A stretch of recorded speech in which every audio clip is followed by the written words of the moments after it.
ప్రతి ఒక్కరిని కూడా అరెస్ట్ చేసి ఇక్కడ అందరినీ కూడా నిర్బంధంగా చేస్తున్న పరిస్థితి. ఆర్టీసీ ఛార్జీల పెంపు విషయంలో బీఆర్ఎస్ పార్టీ ఒక నిబద్ధతతో ఫైట్ చేస్తున్నటువంటి పరిస్థితి ఇక్కడ కనపడుతున్నట్టు కూడా గతంలో ప్రభుత్వం కూడా ప్రశ్నిస్తూ ఉంది.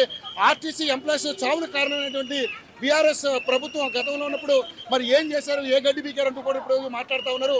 ఈరోజు ఆర్టీసీ ఛార్జీల పెంపు విషయంలో ఇంత గందరగోళం క్రియేట్ చేసి రాష్ట్రాన్ని కన్ఫ్యూజ్ చేయడానికి, అదేవిధంగా ప్రజలు కన్ఫ్యూజ్ చేయడానికి ఈ బీఆర్ఎస్ పూరుకుందంటూ కూడా రకరకాల మాటలు వినపడతా ఉన్నాయి. సో మొత్తానికైతే అరెస్టులు జరుగుతూనే ఉన్నాయి.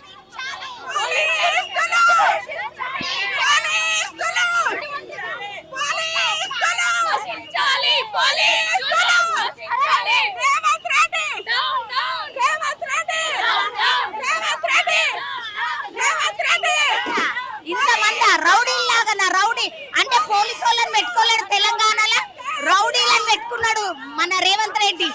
ఆడవాళ్లకు స్వచ్ఛతంగా మేము కోటీశ్వరాలను చేస్తామన్న మొన్న మేయర్ అన్నది, ఎక్కడ తెలంగాణలో ఏ ఆడపిల్లకి ఏం జరిగినా మా ప్రభుత్వం ఉంటదని అన్నది. అమ్మా మేరమ్మా నీకు కనబడతలేదా? ఆడవాళ్ళని నడి రోడ్డు మీద ఇంత అమానుషంగా ఇంత పోలీసు వాళ్ళు ఒక్కొక్క ఆడపిల్లని ఏ రకంగా హింసిస్తున్నారో మీకు అర్థమైతలేదా?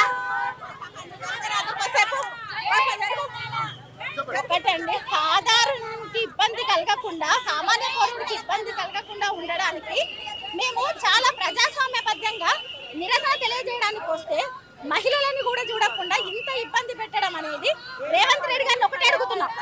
బద్దకమ్మంగా మహిళల్ని గౌరవిస్తామని చెప్పారు, మీ గౌరవం ఇదేనా అనేది ఒకటి. రెండవది, ఈ రోజు మహిళల్ని ఇబ్బంది పెడుతూ మీరు ప్రజాస్వామ్యం మేము 6 గ్యారెంటీలు కాదు 7 గ్యారెంటీలు ఇచ్చాం, మీకు ప్రజాస్వామ్యంలో ఏదైనా తెలియజేసే హక్కు ఉందని మాట్లాడిన రేవంత్ రెడ్డి గారు ఈ రోజు ఈ రకంగా మీరు మహిళల్ని రోడ్డు మీదకి ఈడ్చుకెళ్ళి అరెస్ట్ చేసి సామాన్యుల్ని ఇబ్బంది పెడుతూ అందరినీ ఇబ్బంది పెడుతూ మీరు తీసుకునే నిర్ణయాలను ఖబర్దార్ రేవంత్ రెడ్డి అని చెప్తున్నాం ఖచ్చితంగా.